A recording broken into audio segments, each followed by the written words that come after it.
Hello everyone! Welcome back to Chipsy's Garden. Today, susubukan naman natin magtanim ng rosemary cuttings na galing sa grocery store. Matagal ko nang gustong bumili ng potted rosemary pero wala akong makita dito sa amin. Kaya naisipan kong bumili ng rosemary cuttings at subukan na patubuin ito.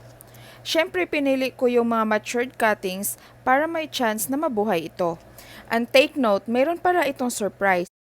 Hindi ko alam kung sinasadya ba or aksidente lang na napunta ang cherry tomato na yan or nakadagdag din yan sa grams ng nabili kong rosemary.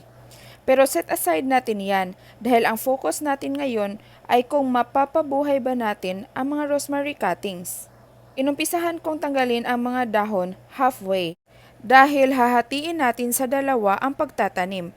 Isa ay yung stem at ang isa naman ay yung top portion nito. Dapat dahan-dahan ang pagkuha ng mga dahon para hindi masira ang mga stems.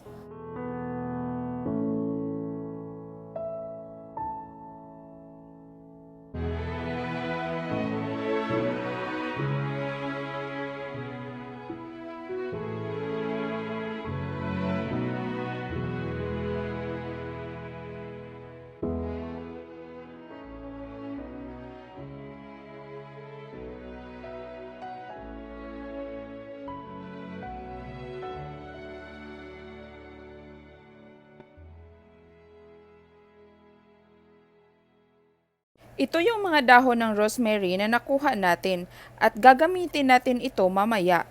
Sa ngayon ay i-set aside muna natin siya dahil papakita ko muna sa inyo ang mga finished product natin.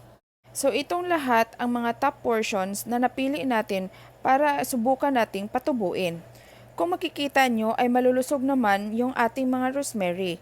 At sa sitwasyon na yan ay ready na sila para itanim natin. Ito namang isa ay ang stem part at aabangan natin kung alin sa kanila ang tutubo.